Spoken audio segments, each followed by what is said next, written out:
Growing up in Chicago, Illinois, I have always loved the fall season. I thought that it was a beautiful time to live in. The weather is not too hot nor too cold, and the wind was not too high nor too low. And the leaves upon the trees would slowly begin to change in colors very slowly as they would prepare for embracing their departure of being ordained to go back to the earth. As I came into adulthood, I would come to find out that people are as this in their coming and going from your life as they fall off of the death of the time in your life. They fall off for whatever reasons, and the winds of life would carry them in their destined direction for them to fulfill what is ordained for them to fulfill. I found in being still and observing the function of fall, without trying to determine control its movement, but just observing and allowing the function of fall to reveal to me of its nature. And I came to understand that I was the tree with the branches, and those leaves were experiences of my life that would eventually place me in the position to my having to see people in my life fall away after a season and be taken away by their destined winds, as I would also be a leaf in their lives. I always thought and felt that the colors of the leaves as they were leaving were their most beautiful time, even though it is considered a time of death for them. But in seeing the reality of death for myself in its beauty, and no longer allowing others to tell me of how to perceive it, I would one day take a leaf in my hand and into the home and watch it attentively under the light upon my small desk besides my bed under my lamp. I noticed the colors that were so beautiful in contrast with the greenish red in becoming a pale-looking strawberry brown, which also was very beautiful. I saw that the transmission of death was in itself a beautiful movement. My Uncle Keith Kelly would come into my room and noticed of what I was doing. And he brought me in a plastic sandwich bag and told me that if I place a leaf inside of it and place it under the light of my lamp, that it would last longer because of the heat and the moisture that the plastic bag would produce in time. The next day I did that. I saw that he was very correct, as he was in many things. This gave me that chance to witness the beauty even longer, and yet I still understood that it was still making its transition because of its nature, and nothing was able to be done to end it. I learned of that the principle of preservation and the love and care that it takes to execute that is a sensitive task, and also the divine power of nature taking its course in spite of our efforts to preserve whatever we set our attentions to. That's the reality. I saw and understood the function of the doctor to his or her patient, and also the ordained time of when the Creator decrees death upon the natural. I come to know and understand that people are as this within this life function. We all branch off and fall away and go our separate ways according to our sacred destiny. I felt that in my learning this at such an early age, it has helped me not to get too attached to people, as much as the common person seems to. I observed this of my inner being as I first left Chicago and went to Edinburgh, Indiana to Job Corps.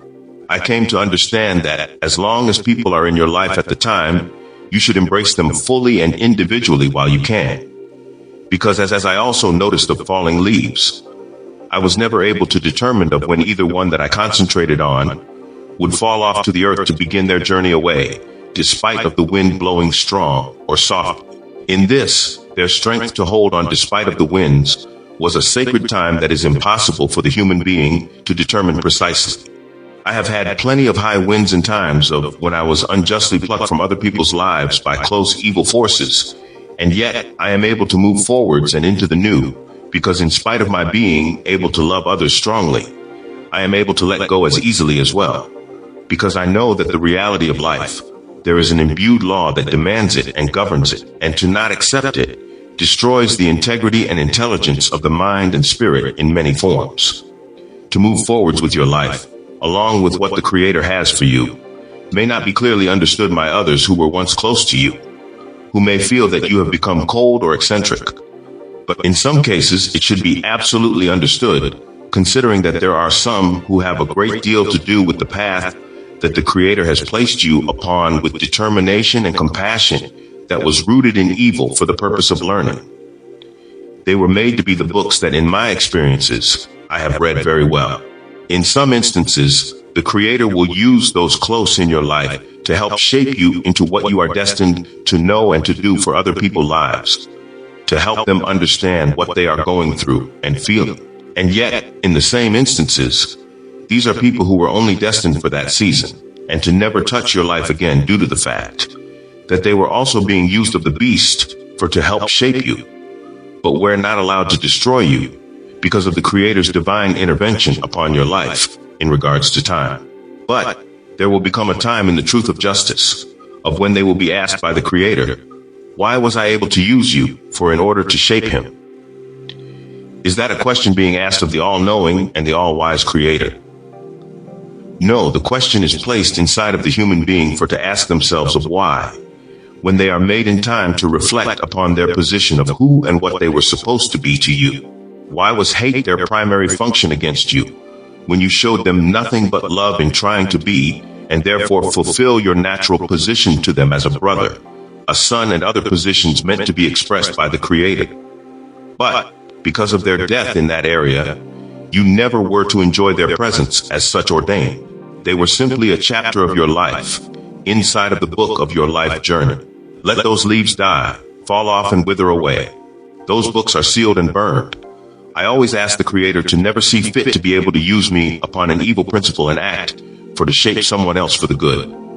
I in truth see no benefactor of that.